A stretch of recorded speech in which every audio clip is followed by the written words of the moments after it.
I call the special meeting of the City of Ashland Planning Commission to order for July 22nd, 2025. The Planning Commission is conducting in-person regular meetings. However, the ability to participate electronically is continuing. These meetings are via Zoom pursuant to state law. The public can find information on how to participate in Planning Commission meetings in our public notices. Directions on how to find the full meeting materials, of applications and staff reports on the city's website are also included in our public notices. I noticed that we have 4 of the 6 of us here tonight, so we do have a quorum. Are there any staff announcements? Thank you, Chair Werner. Since your last meeting, the City Council met on July 15th and did pass first reading of the ordinance to adopt the SOU master plan, as you had reviewed at your prior meeting. There were amendments to the proposal, namely the maximum height of solar installations were initially proposed at 25 feet in order to account for solar tracking, dual access solar equipment. The council increased that height to 38 feet. Additionally, the council did hear your recommendation for a climate-friendly area height of 50 foot with a 60 foot for affordable housing and a conditional use permit. Beyond that, the council modified that to essentially allow a 60 foot height outright and a 70 foot height with a conditional use permit. And then within the Ashland Street corridor, utilize the Planning Commission's recommendation to have the 50 foot height, 60 foot with affordable housing and a CUP thereafter. So that will be amendments coming back to the City Council rather for their second reading of the ordinance on August 5th. Also wanted to note that the council did approve first reading of an ordinance amending the Hamilton Creek Ashland modified floodplain, which was also a recommendation of the Planning Commission on that action. And that also will be coming back to them with the scheduled second reading on August 5th. And I think that is it for updates at this point. Okay. Sure. Thanks, Brandon. Just a quick question. The amendments that the City Council made to the SOU master plan, does that preclude the ability to develop a building on the corner of Walker and Ashland Street up to 110 feet? It does not, from the standpoint that if the applicant applied for a conditional use permit, there is not a cap in terms of height that was proposed as part of the amendments. And I did check with the person who made that amendment, Councilor Bloom, and he confirmed that that was his intention. Okay, fantastic. Thank you. Okay, let's move on to consent agenda. We have approval of June 24th, 2025 special meeting minutes. Does anybody have any questions or concerns? Do I hear a motion?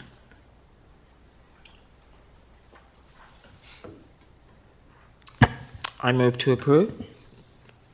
Is there a second? Second. All those in favor? Aye. Aye. All those opposed? Okay. Moving on to public forum. If you wish to speak on an issue that is not on the Planning Commission agenda, please fill out a speaker request form and give it to Michael, and he will give it to me.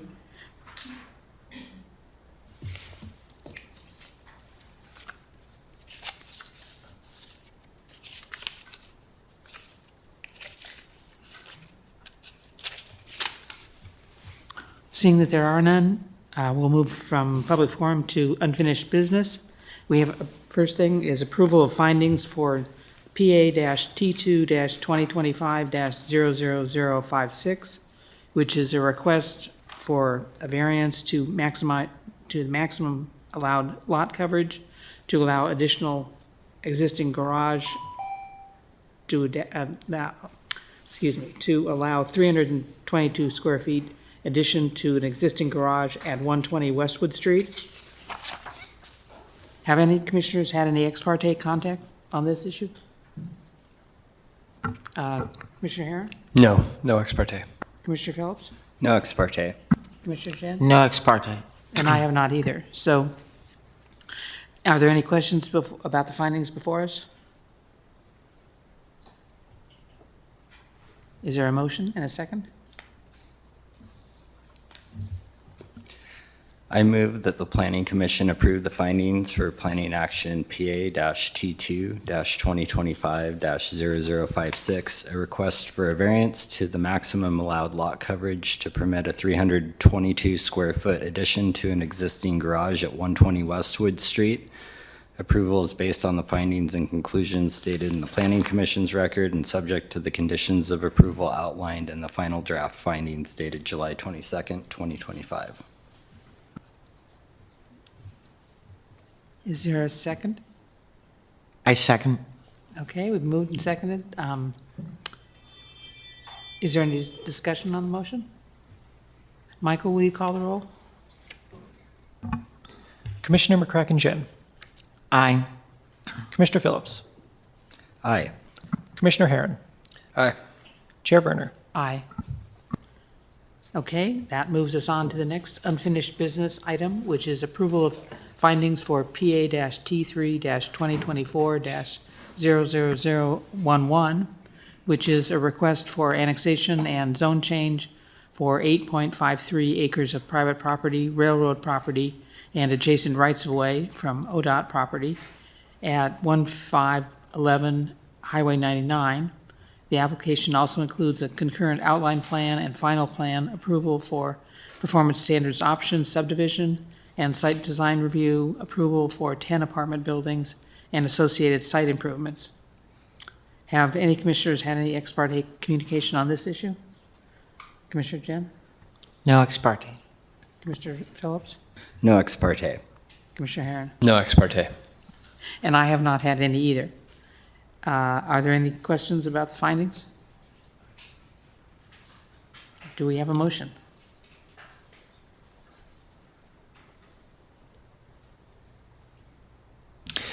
I make a motion that we approve staff's recommendations for this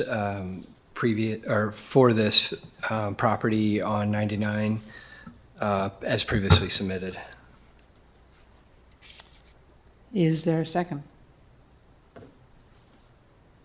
I'll second. Michael, will you call the roll? Commissioner McCracken-Jen. Commissioner Phillips. Aye. Commissioner Herron. Aye. Chair Werner. Aye. Okay, that moves us along to our public hearing this evening.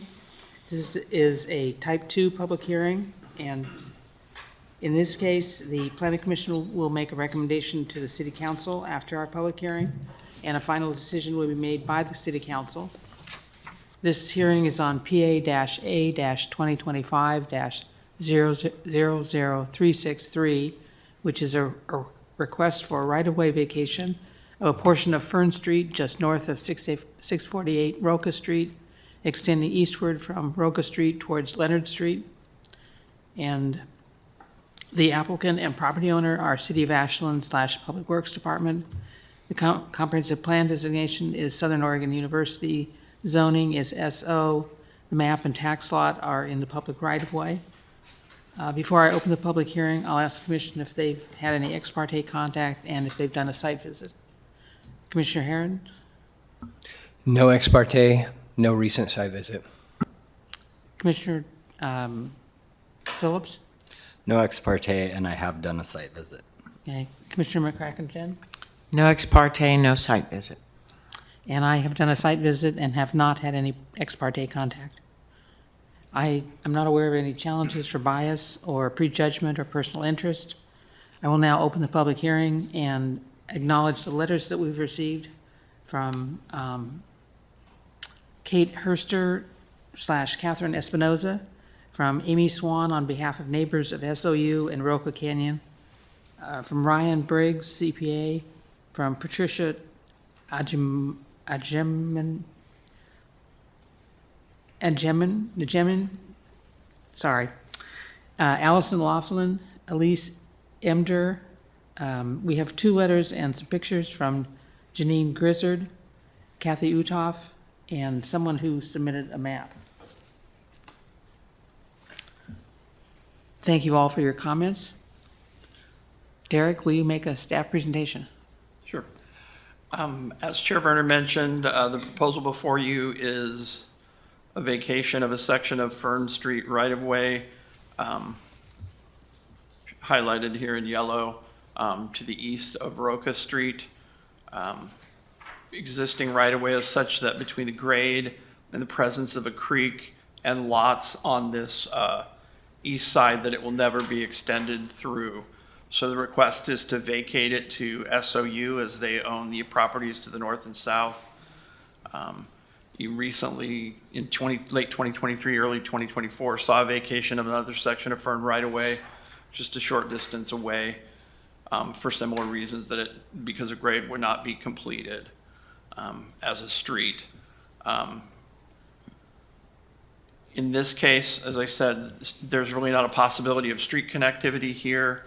The comprehensive plan does seek, when we have vacations of public right-of-way, to retain public and bicycle and pedestrian access.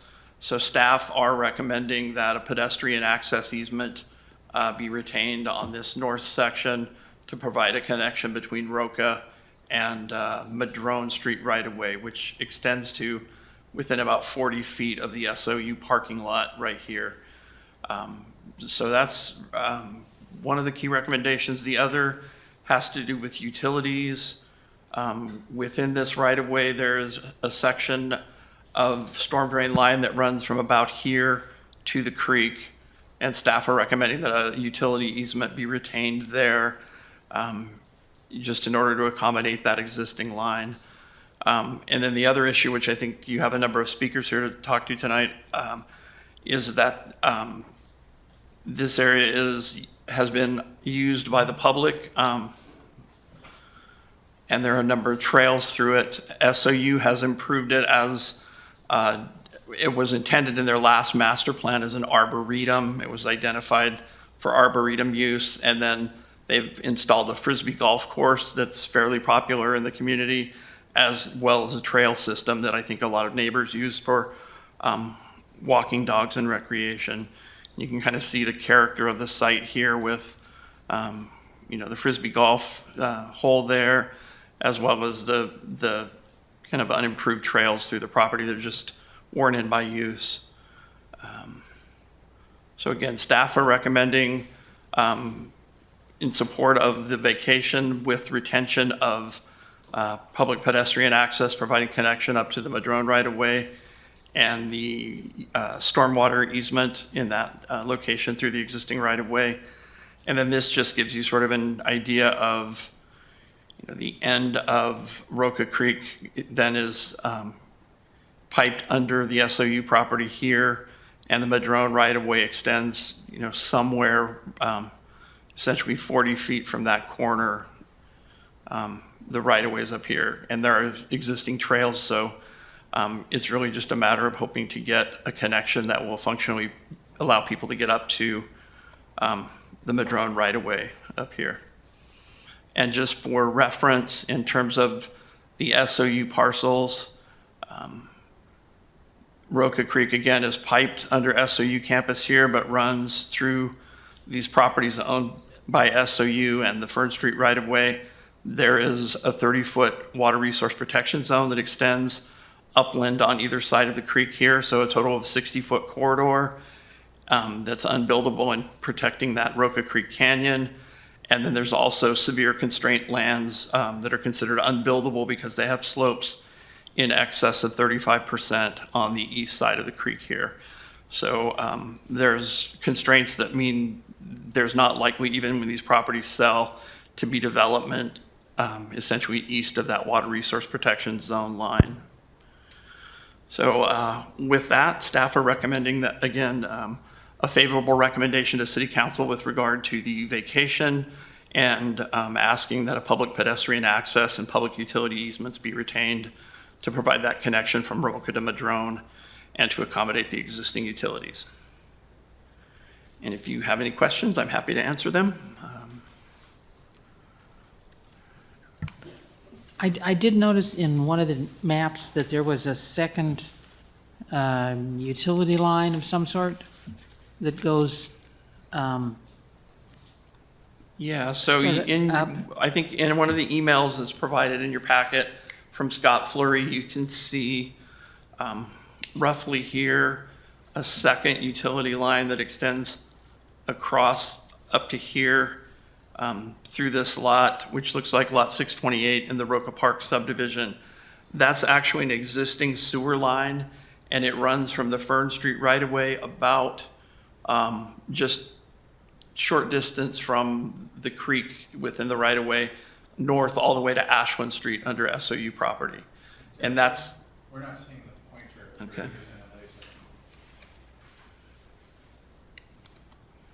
okay.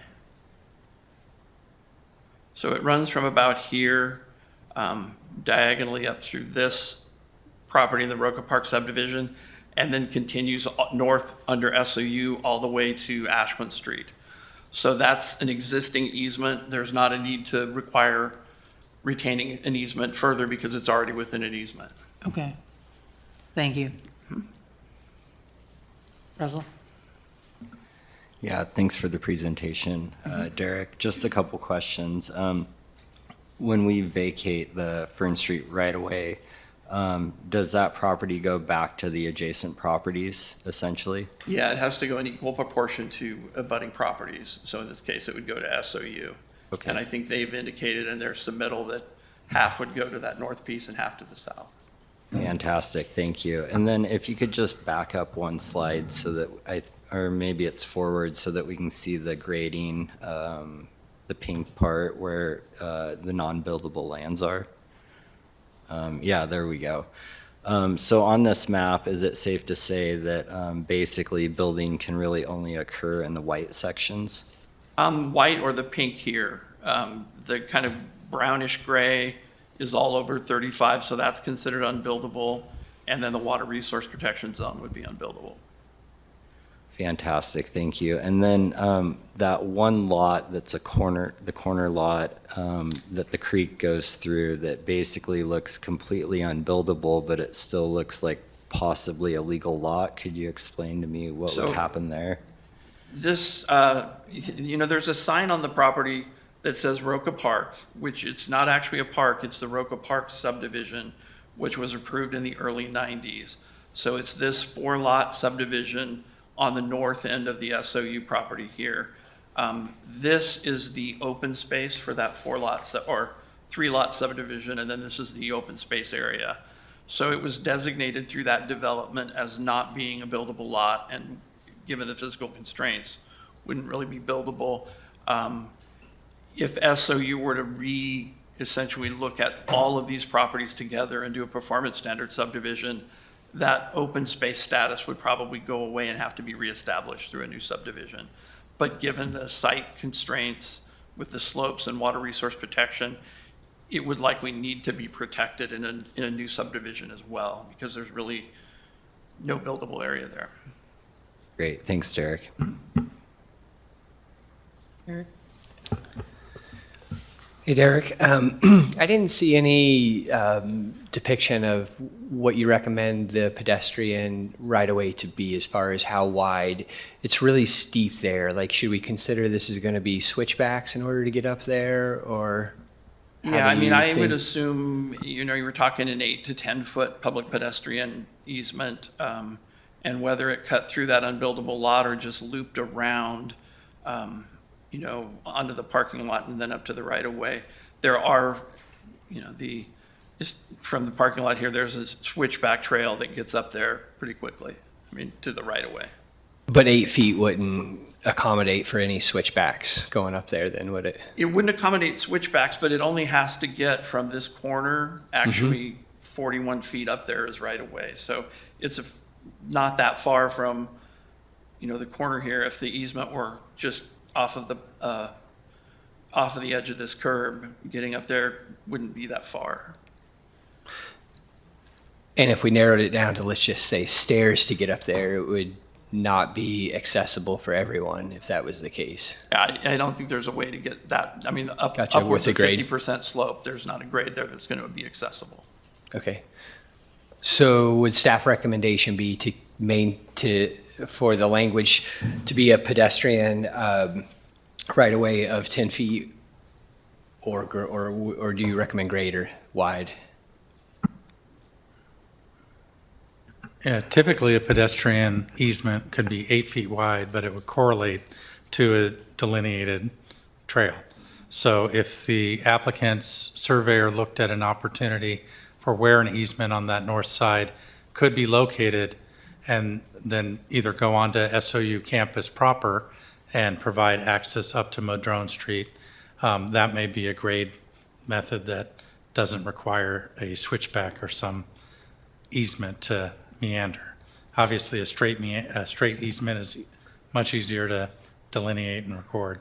So the easement would say pedestrian easement from property line 620 through whatever the end one is, and we let the property owners determine where that is as it makes the most sense for a pedestrian to walk through there? Or how Yeah, does I think work? that we would work with our Public Works Department to coordinate with the property owner, being SOU, to delineate where that easement could be located that's functional. I think the intention is clearly to have a pedestrian connection to replace the potential loss, assuming the Planning Commission and the Commission and Council agree to a Fern Street vacation, provide that opportunity for pedestrian connection. So in the case of the other Fern Street, it was preserving a 8-foot easement through and to the west end of that, but there is no functional connection at that point. But the easement is there should a capital improvement project happen to put stairs in, because that would be necessary to get up that slope. So in a similar capacity, wouldn't necessarily trigger the installation of the trail, but I think we could coordinate with where it could best be located. And I know that the SOU is here and prepared to give public testimony.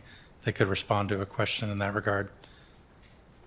So the easement would go through properties 624, 628, and 630? And it could loop around that open space lot onto the parking lot piece and around. I mean, I think they could work out final survey details of an easement route that functioned best. Okay, fair enough. Thank you.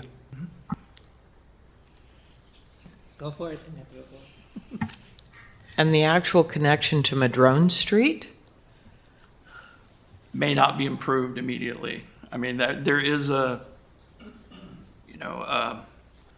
switchback of trails. Again, the corner of that parking lot, there's a trail that's relatively flat, and then it switchbacks up that slope, back and forth a bit. I mean, you can see it here, that- it goes in, and then, That's on Madrone Street right away. yeah, the Madrone Street right-of-way comes down again about, from this corner, it's about 40 feet in, and then that's an unimproved section of right-of-way. So you can see here, pavement ends here, there's a flat area where parking happens, but then the right-of-way actually extends almost to the water resource protection zone. And it's about, again, 41 feet from the corner of that curb to the Madrone right-of-way there. So the right to use it is there, but it may or may not be improved. Right. So per the review of the plan and our recommendations in that regard, the zoning of the vacated land would become what? Remind us, please? With the SOU master plan, the intent is that all of these properties in this area become R175, which is Okay. single-family residential with a 7,500 square foot minimum lot size. And do you know how much that would increase the buildable land? I don't have a comparison between existing, because we don't have a density for SOU zoning. It would take you to, if this entire roughly square piece was developed, it's about, I believe, 2.56 acres. And under R175 performance standards would let that go up to about 9 units. as a base density. Okay, thank you.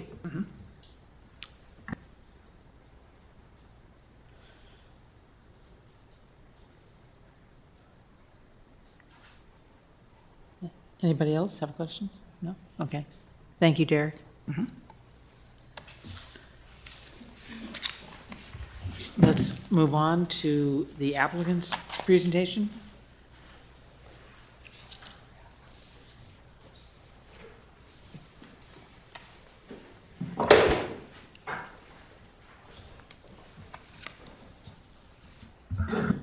Madam Chair, members of the commission, thank you for having us again. I'm Alan Harper with Rob Patridge, both here in Ashland, representing SOU, not the applicant necessarily, but certainly the surrounding property owner and beneficiary of the vacation. You may recall last time we met on the master plan, we had a lot of voices talking about concern and access to Rope Canyon. We've done a lot of work since seeing you last, investigating what's up there, what those trails are like. I think a lot of our team has poked around there trying to figure out the best way to solve this. From the very beginning, Brandon and Derek were very clear that when we pursued the vacation, we'd have to navigate the pedestrian connectivity.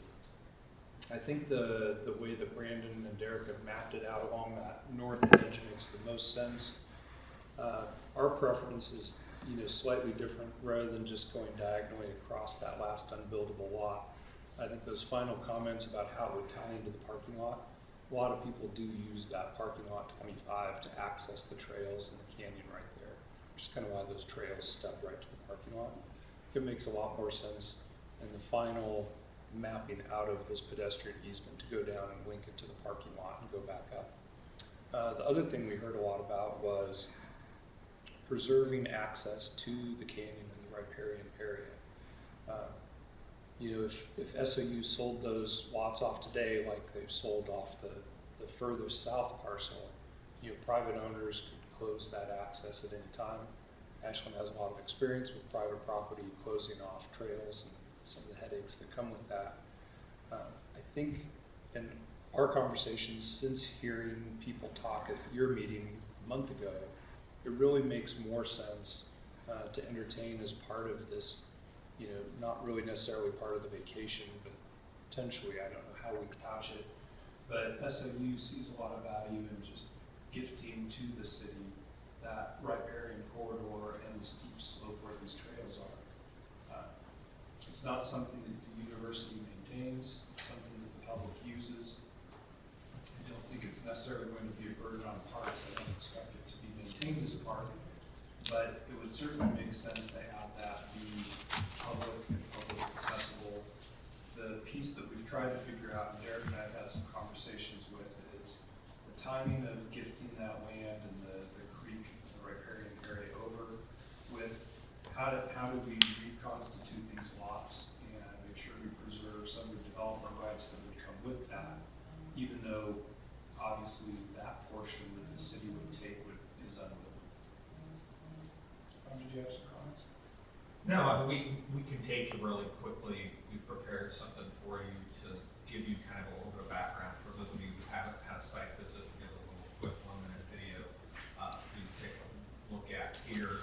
We've also kind of laid out a map of kind of what we would propose, and obviously it's going to take more. We're going to have to do some survey work and a variety of other things, but generally we would hope that it's in the spirit exactly pretty much of what was recommended by staff, except it's larger than that. We think it's a good option and trying to be good neighbors. So we'll just take you through that really quickly. You've already heard from staff how steep that is in that area. You can see the video running here. This is swing towards the parking lot area. So you can see it's fairly flat out to the parking lot on that side of the creek. The other side of the creek is pretty rough and difficult to see what's going on. And this is facing further down into the creek. There was some talk about bridges that were really, it's a pallet that was thrown in the middle of the stream that people are crossover there. You can see those long dimensions of just how steep that slope is. And then these are just some stills of kind of what that area looks like. But we wanted to give you kind of a quick snapshot if you hadn't had a chance to make it out to see what's there. What we've tried to do is try and lay out for you what SOU would propose to do. So the red indicates the easement, which is what Derek indicated basically is the same easement, except we didn't do it at an angle all the way there because our next proposal is that we go ahead and deed to the city that particular property, and those properties, on the side of the creek, which Derek indicated was non-buildable. This isn't exactly, it should really go at an angle here to some extent, but the non-buildable area, but I'm not talented enough with my power to make it work as well with the shapes. But basically, we would give the riparian area to the city with some of the setback, and then all the property up to the other property line, which is the unbuildable property. That way it's preserved in perpetuity. It would be SOU's ability to give that to the city as part of this. Retaining an easement for some Yeah. maintenance of some equipment. I think we discovered there's some seismic monitoring equipment that we would have to still be able to access and maintain. But other than that, I think gifting to the city the riparian area that people access and enjoy today makes a lot of sense. And then, and then regarding the existing easement, if there's a storm drain there, we crawled down in there. Our staff who's here crawled down in the berry bushes. We can't find the storm drain that's there. We're not quite sure it's there or not, but we would want to continue to do some additional exploratory work because we're not sure that it's really there, and probably from an environmental standpoint, that's probably not the best use if it's really not there. So. Yeah, I think the description from Public Works shows it dumping out to the creek, which we're not gonna be able to use any, not gonna let development just attach onto that and dump it into the creek. So I think if there's nothing in the ground there, the final analysis, we would ask that they're not moving these there, so it's just constrained down on this land. Of course, if there's something in the ground, like there is on the sewer, it is what it is, we'll certainly work around it. I think if there's nothing in the ground that it can't be accessed, there really isn't much sense in preserving, as long as what to develop, store, and access to current code, to whoever ends up with this code. Those are the nuances. There's still some detail, the exact location of things. I heard the commission really trying to drive down to what is exactly the location using 8-foot pedestrians is what was always contemplated. The exact location of it, I think everybody is just trying to find the best access to preserve that pedestrian flow from across those spots, really connected to parking lot 25 where people access the trails and have to drive. The specific location would like whatever kind of worker. So we're working hard. We heard a lot of people a month ago, and then we heard again last week. And it's been a pleasure to talk to them, being concerned and sad in their seats. That it's good if the applicants and neighbors can all work together to try and come up with something. So this is really our effort. We've been pretty diligent, including sending out a postcard to all the SMU neighbors, and asking them to QR code for all the information maps after our last meeting, because we really did want to make sure the community was engaged.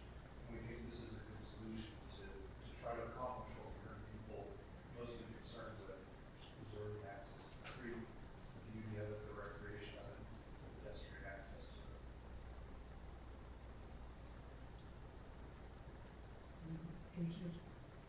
Commissioners have any questions? Go ahead. Well, having been, I believe, the most strident critic last time at the Planning Commission, I commend you for listening. My question is, How would you think, are you thinking about going out to map the exact riparian area? How would that happen, both technically and then process-wise in terms of reaching agreement with the city and the neighborhood? I'll talk about how that 30-foot is determined. So the 30-foot buffer is measured from center line of stream, so it would be a matter of having a surveyor go out and shoot locations along the stream corridor. And I have heard from at least one neighbor that they did start surveying work last week, but that those stakes disappeared the next day, so.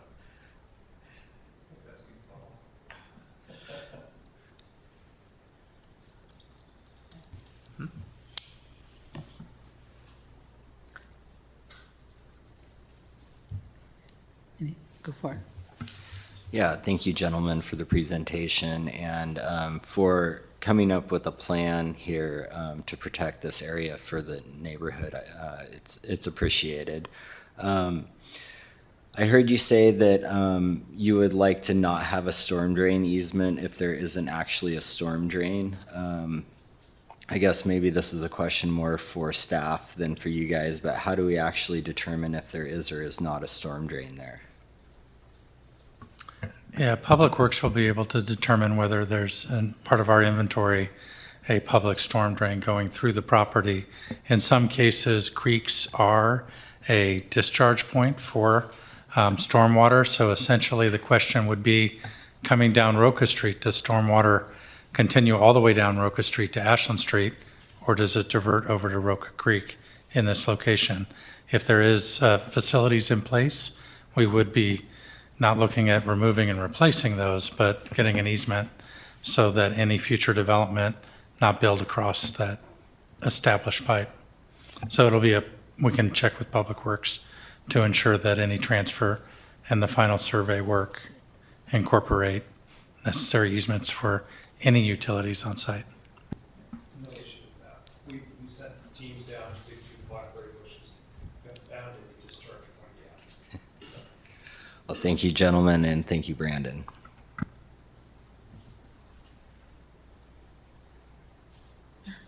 No? Okay. Thank you very much. And our records are specific enough to say it's an 8-inch concrete line. So that indicates that it's more than just a dash line on a map.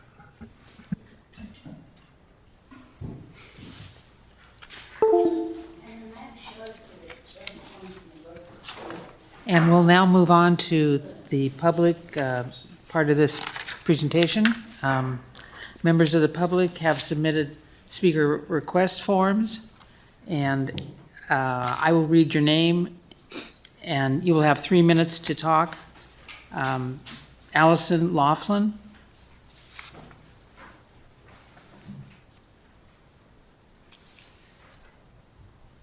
You might come through the gate. Thank you. My name is Allison Laughlin, and I live on 717 Roca Street. Can you hit the bar on that microphone, just on the base, so that your red light comes on? Thank you. Good idea. My name's Allison Laughlin. I live at 717 Roca Street for 40 years. There's been a lot of new stuff, but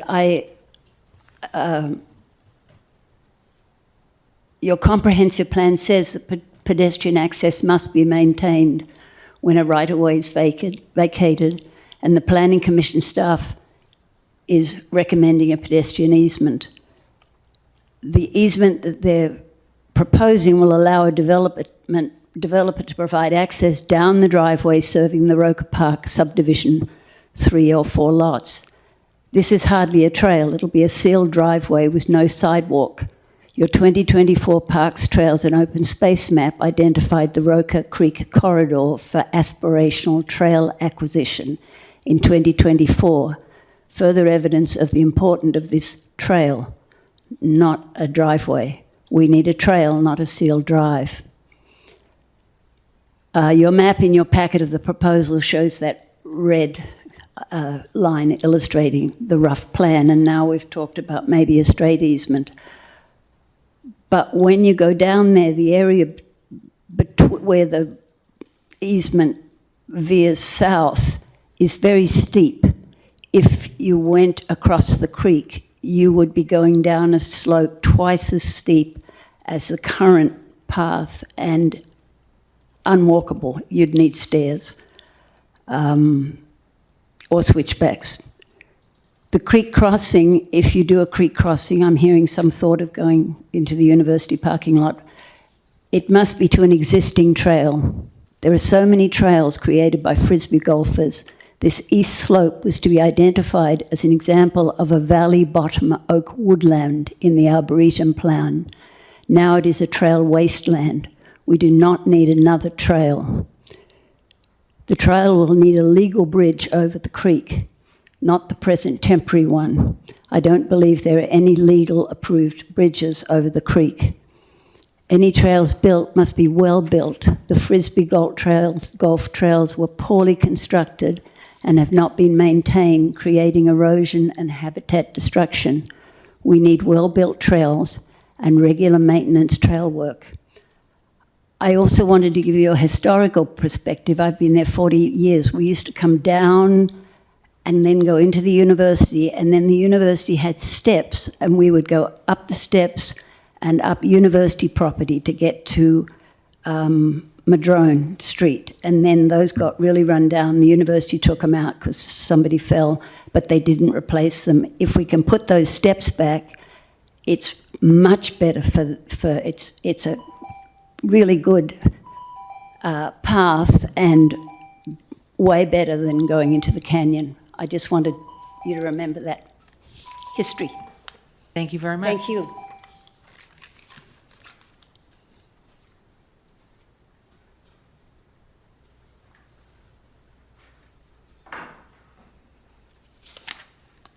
Bruce Bergstrom?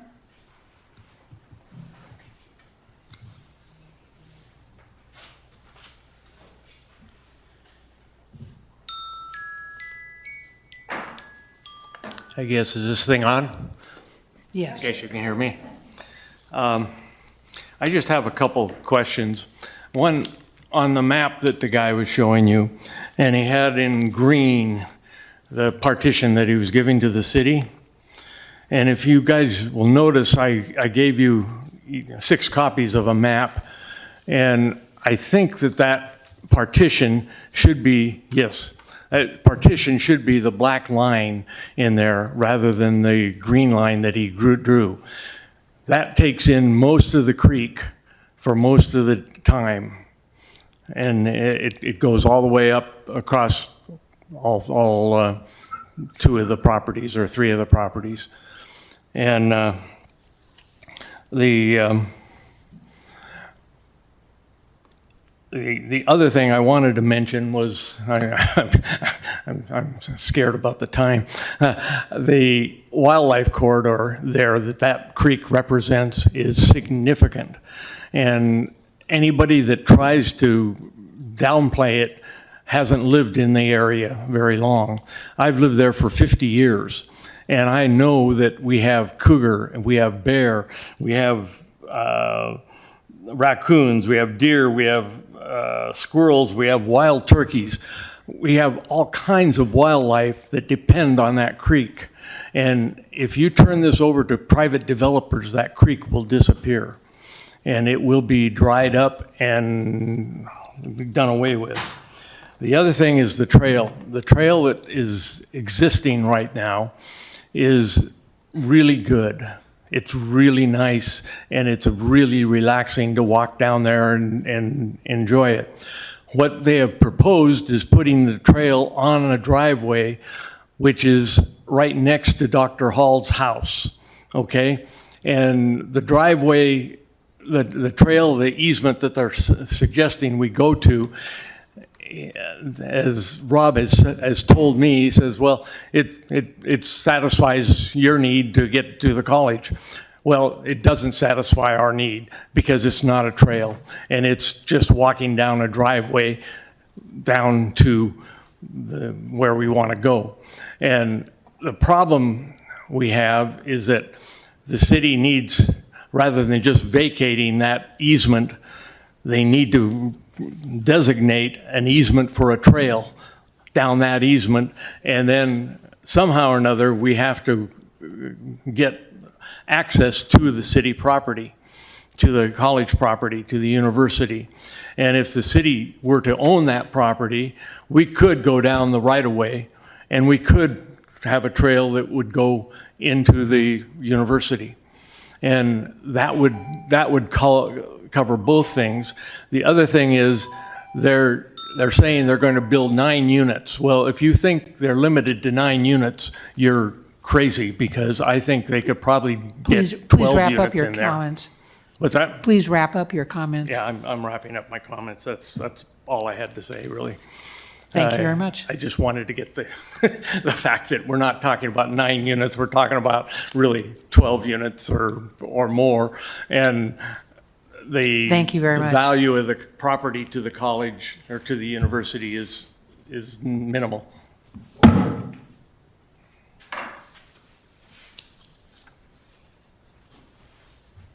Janine Grizzard?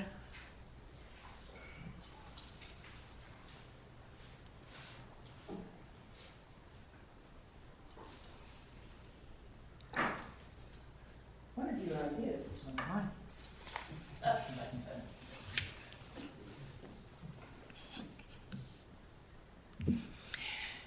My name is Janine Grizzard, and I have lived for 19 years at 698 Roca Street. I am artistic director of Ashland's Community Theater, but for decades, my livelihood has been residential real estate investment. It's why I made a bid on 668 Roca Street. I've walked plenty of empty land with my shopping hat on. Yesterday, I explored the length of the Canyon Creek and took 24 pictures documenting the wildlife created watering access points. My takeaway is the obvious. Animals are going to do what they need to do, and humans will follow the paths they make. There is plenty of wildlife in the canyon. Raccoons, skunk, deer with new fawns, foxes, a bear who has cubs regularly, and every one of these creatures lives in my yard, at least part-time. People traverse the Leonard Street side of my lot.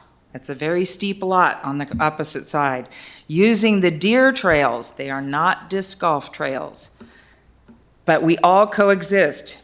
A few new houses coming into Roca Park will not shoo away the wildlife, and a planning premise counting on that is inconsistent with the peaceful animal-human coexistence goals of our special town. In looking at Roca Park as a potential investor or home buyer, the topography presents numerous problems in securing a future home's footprint. What are all these animals and therefore people crossing my imaginary yard to the creek? Is the whole thing going to have to be contained in fencing like Trump's border wall? Fencing the new development would put tremendous pressure on my, Grizzard, actual land at 698 and 668 next door to become the west to east crossing points. Not fencing it would mean that wildlife and therefore people would traverse the yards of all these new homes. I would like to propose a solution. First, leave vacant as riparian area or sell to the Leonard Street homeowners the land across the creek that is below, i.e. north of the Fern Street right-of-way. Don't have responsibility for that land maintenance be part of the lot owners at the bottom of Roca Park. Have their lot lines stop at the riparian area before the creek. Next, do not vacate the Fern Street right-of-way. Animals and therefore people are going to flow down the Roca Park stroke. Don't try to fight it. Give them a route to the riparian area and then move freely through the canyon and make a proper crossing point for pedestrians to madrone somewhere in the corner following along Allison Laughlin's suggestions. Approval of the proposal to vacate without modification creates a future problem that savvy investors can see coming. Thank you. Thank you.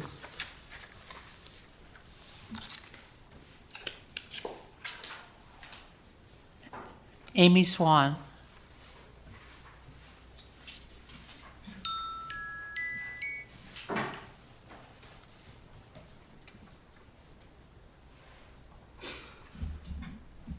Amy Swan, Ashland, Oregon, on Leonard Street. I am here to speak in support of a recreational easement and footpath on the Roca Canyon Trail Loop, one of 2 community requests in the proposal that should be in your packet. And I'm going to change this up because I had a lot more to say, but had some new information come to light. At last week's public hearing, our SOU reps promised a footpath easement when discussing the Fern Street right-of-way vacation. I was really glad to hear that. I also echo concerns that it could become a concrete fenced corridor far from the wild and green path that it is today. At the end of the last hearing, around the 1 hour and 40-minute time mark, our mayor said, if there's a pathway forward that protects some of that open space, it protects public access, that there will be a real effort to see if that needle can be threaded. I believe we are all working on that thread right now. This request supports Ashland's stated vision. We will continue to be a unique and caring city that stresses environmental conservation. It also aligns with 2025 through 27 priorities: livability, fire risk reduction, and trail-based ecotourism. I was going to speak about the Canyon Trail System, but I feel heard by Alan and Rob and their suggested solution. I want to give you a sincere thank you for hearing us. I have a list of 15 people who would be willing to volunteer time towards trail maintenance to help the city with this project. And I'm also in touch with Ashland Woodland and Trails Association and Southern Oregon Land Conservancy to talk about this, to figure out a solution. So that really wraps it up for me because I'm super pleased by this. I would love to be part of the conversation to come up with a solution. Thank you so much for listening. I'm just feeling really good about this. Thank you. Any commissioners have comments or questions of, go ahead. Yeah, thanks, Chair Werner. I'm having a hard time reconciling where this actual dedication line would exist, and I'm hoping maybe Derek could bring the map back up and perhaps the SOU gentleman could show us on Derek's map where this, what was green dedication zone on your guys' map exists in the, in relation to the creek, the riparian 30-foot setback and the unbuildable lands on the map that Derek's about to bring up.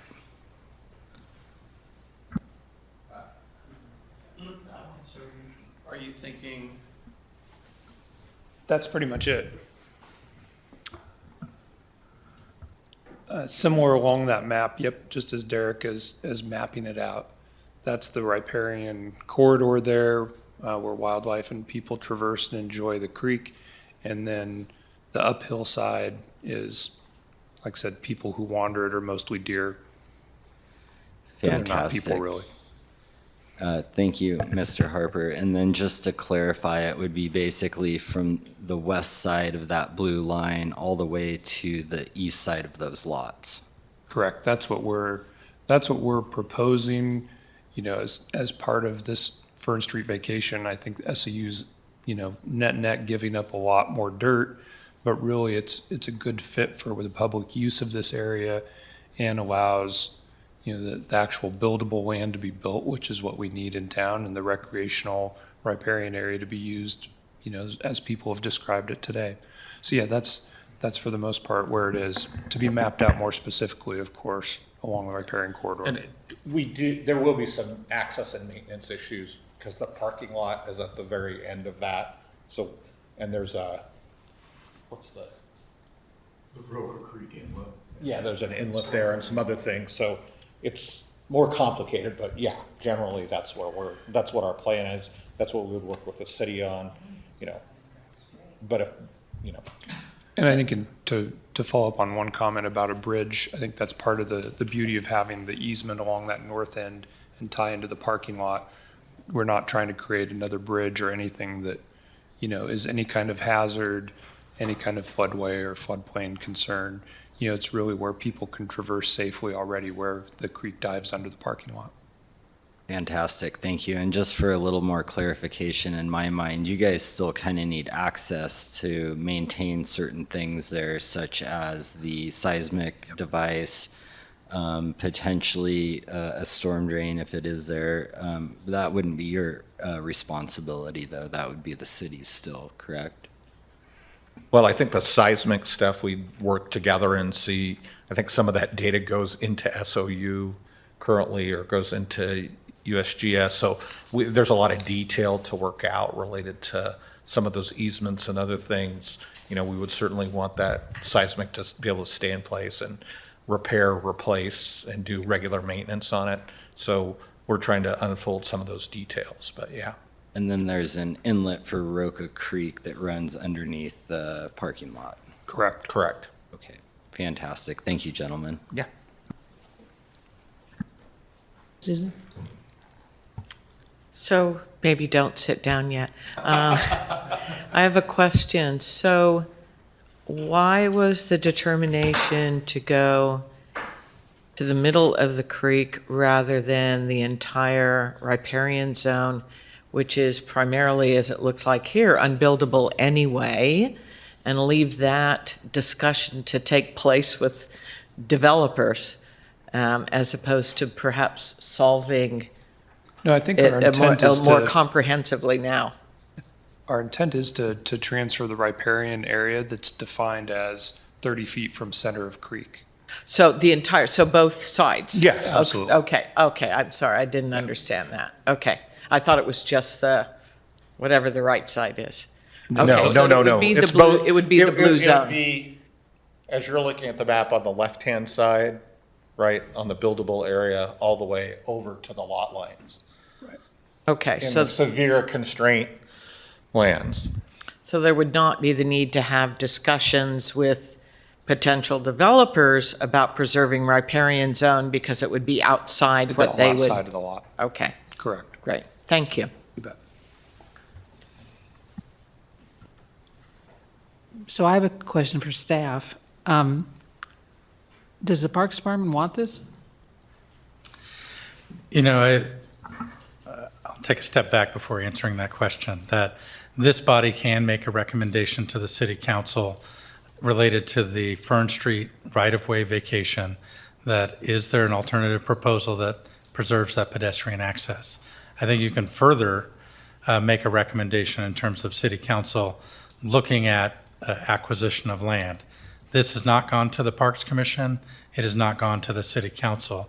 So I don't have a firm answer to your question of whether the Parks Department wants it. I do know in speaking with the Parks Director that there is some concern over wildfire mitigation costs for land that has not been maintained for a period of time, and riparian mitigation and preservation as well.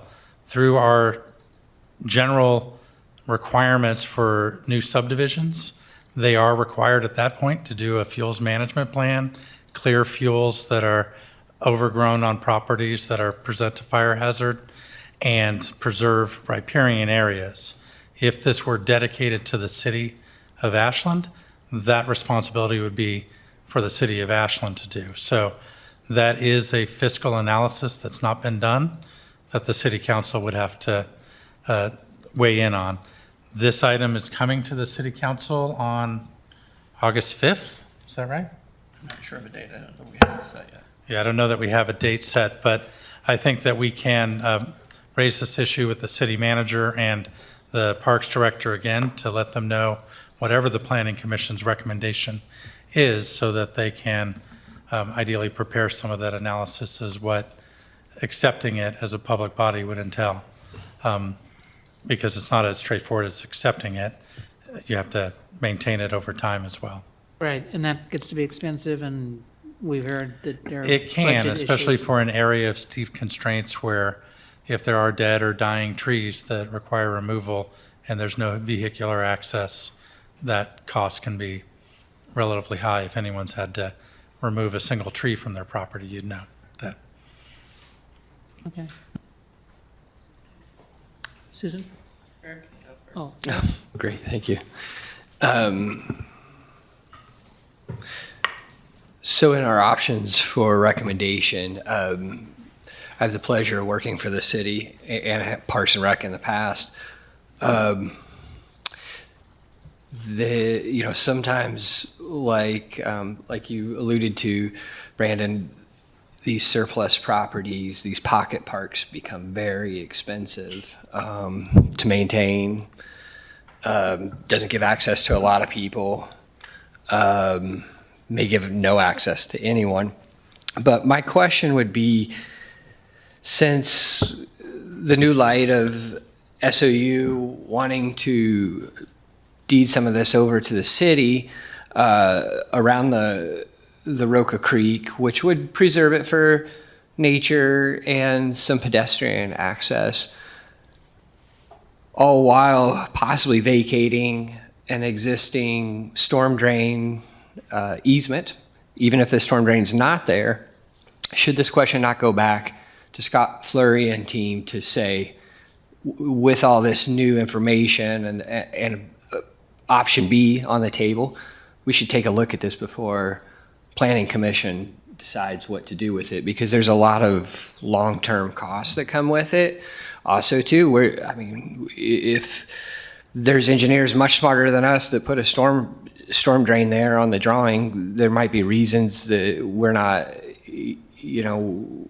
privy to, and we'd be short-sighted to just forego a whole easement because a drain isn't currently there. That would be my opinion. Is with this new light, is there a possibility that we table this and give staff plenty of time to look at the new option that SOU's proposed as a good option, and what kind of constraints, cost, et cetera, come up with that new option B?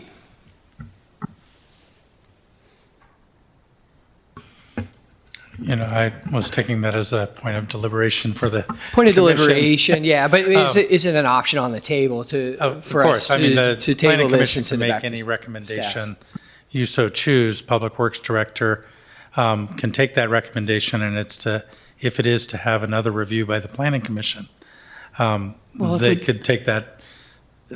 I think what Eric's suggesting is continuing this understand. meeting to another meeting, so that in the meantime, we can get some answers. Yeah, if the recommendation includes doing engineering in terms of, as opposed to an analysis of what's there, doing engineering in terms of where a better storm drain location might be a long-range plan associated, or more associated with future subdivision than with a current proposal for vacation of the Fern Street right-of-way, if I'm following you.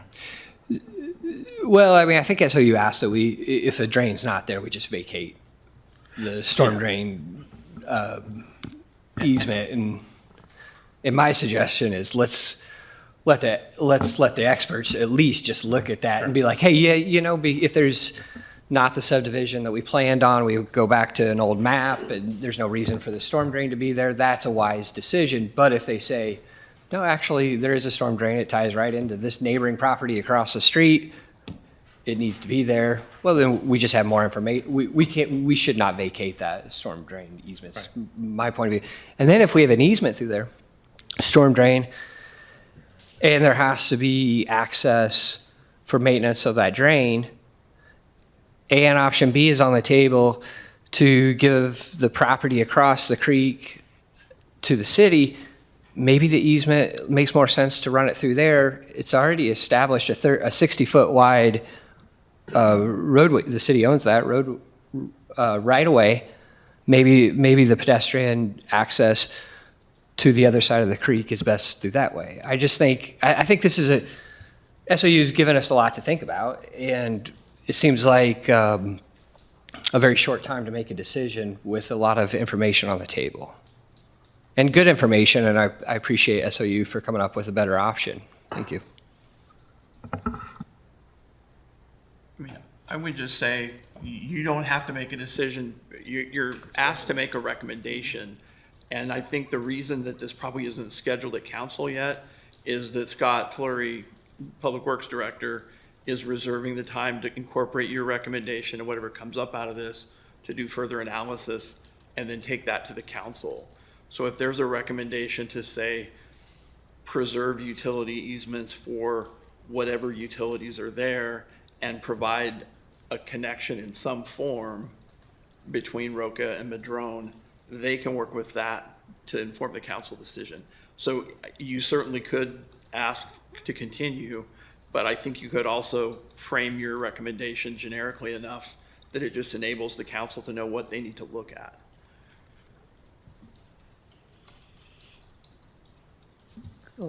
I have a question which I believe is for staff. With all the puts and takes in the SOU plan, would development of the property require a conditional use permit?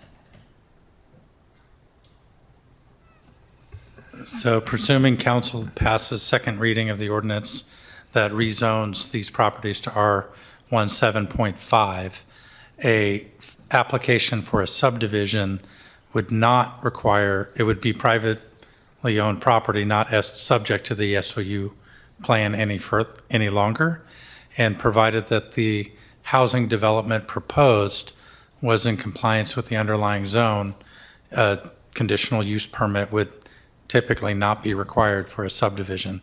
Again, it's, ultimately what ends up being proposed. If they were Right. proposing, a downhill height of greater than 20 feet there aren't steep slopes in that portion.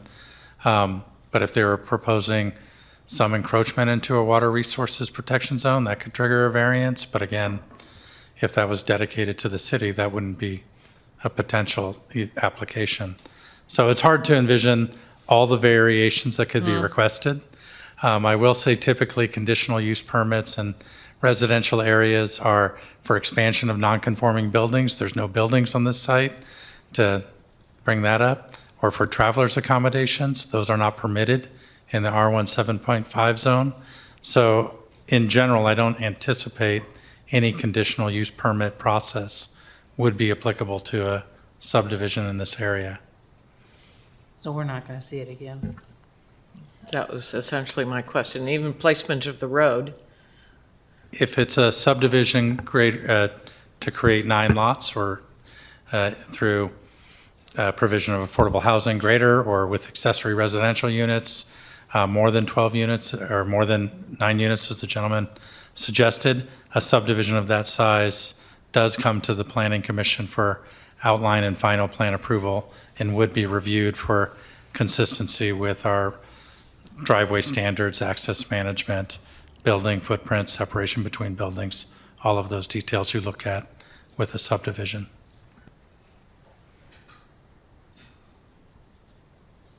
Great, thank you.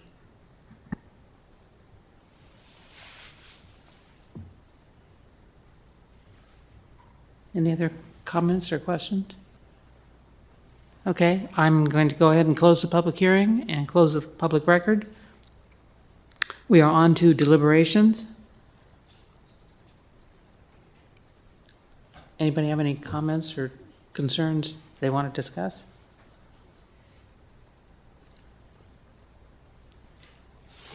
Russell?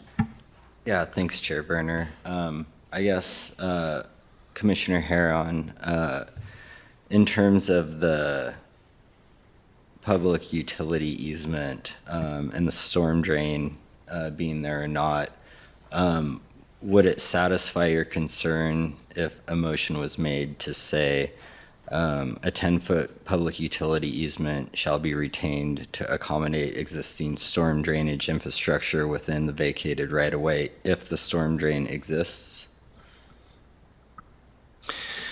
No, because I don't know what was engineered, let's say one was engineered to be there, or it's an overflow for something else, and it just didn't get put in, I think we need to look at that. I think if one's not there and we still maintain a 10-foot easement for storm drain utility to go in the future, I would feel comfortable with that. That's what staff recommended to us. That's, to my knowledge, the Scott Flurry's email shows, he circled it, shows the storm drain there. So he hasn't contemplated vacating that easement, in my opinion, with his email he sent to us. I would want to give him, and it is just a recommendation to city council. I mean, ultimately, they're probably going to pull him in, and as we know, sometimes they take our recommendations and sometimes they don't. But I wouldn't want to recommend vacating a utility easement that Scott Flurry circled on the map and said is there, without his opinion coming back again.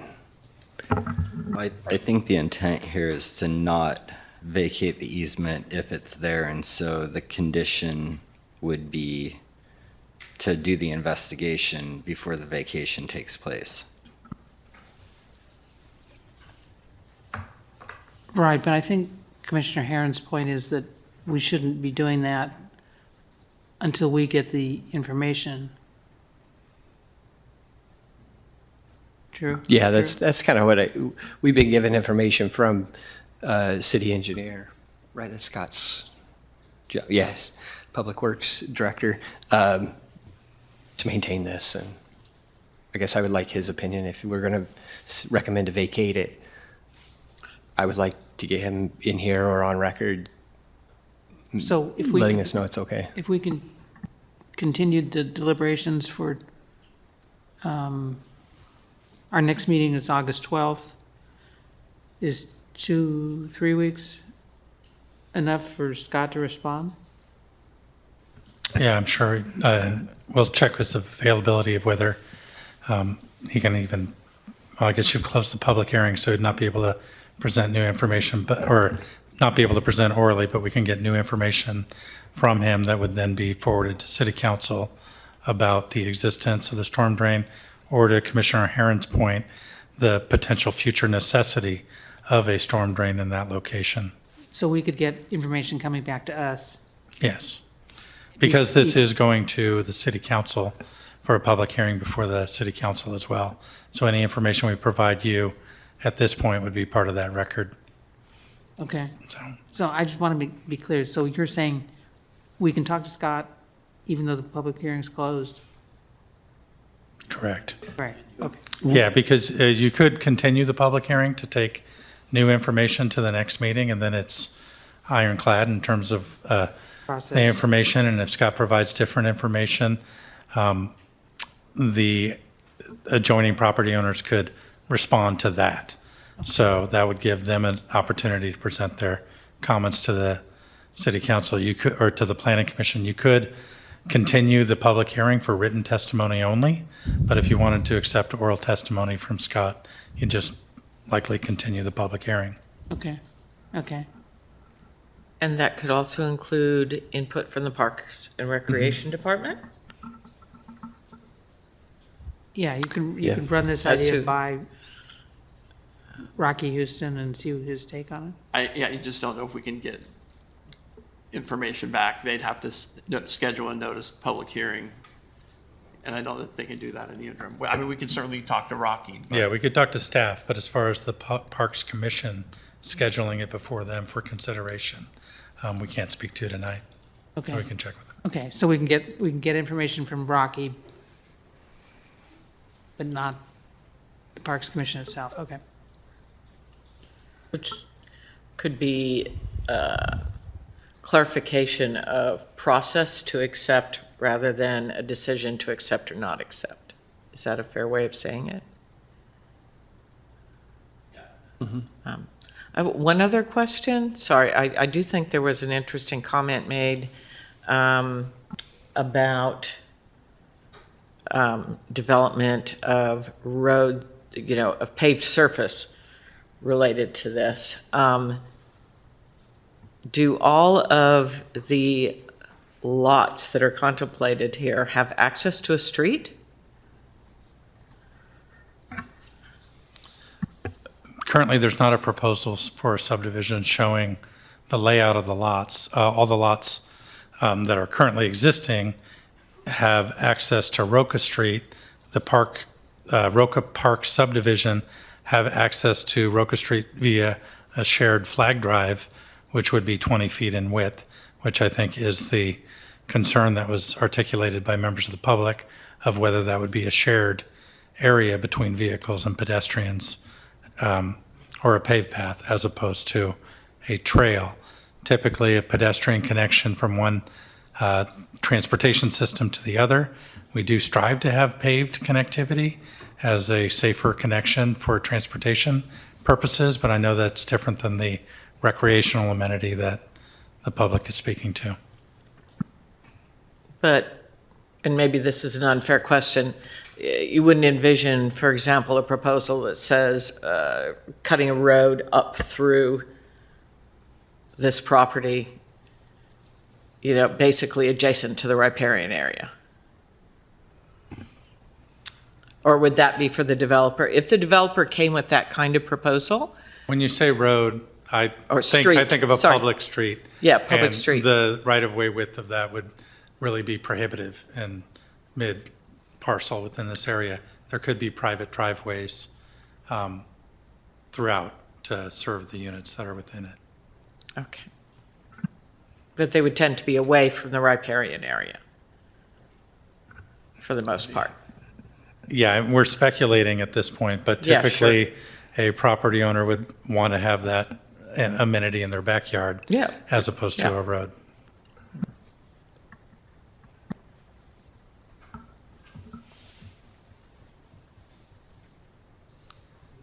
Okay, so what's your pleasure? Do you want to continue? We can reopen the public hearing for either oral testimony or written testimony. And we can continue this for 2 or 3 weeks, 2 weeks or 4 weeks. Could continue to a date and time certain, so August 12th at 7 PM in this location. Okay, can we go to whatever the next meeting is? You could go to August 26th. 26th? If we think we need enough time?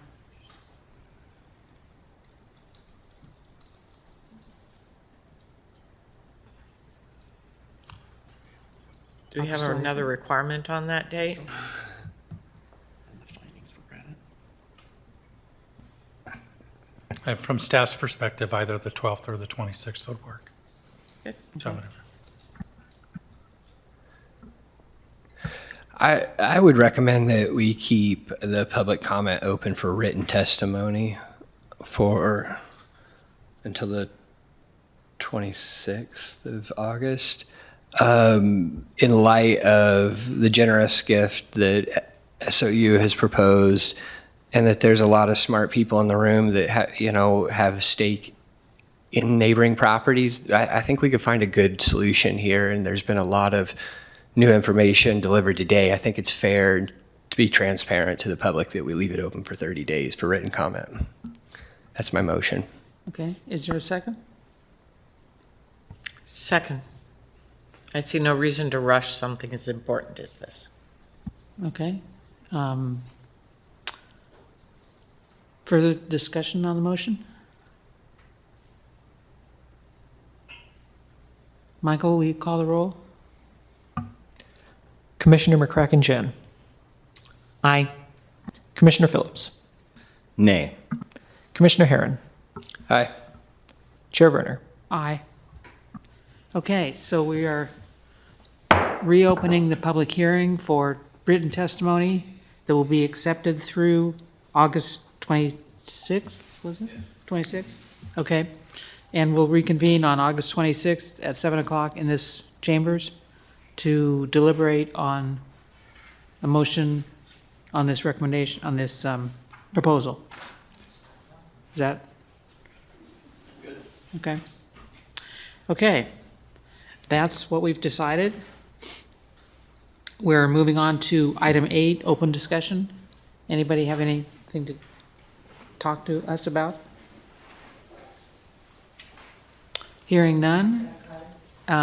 Is there a motion to adjourn? Make a motion to adjourn. I'll second that. Motion to adjourn has been made and seconded. All those in favor? Aye. Aye. Okay, we're done.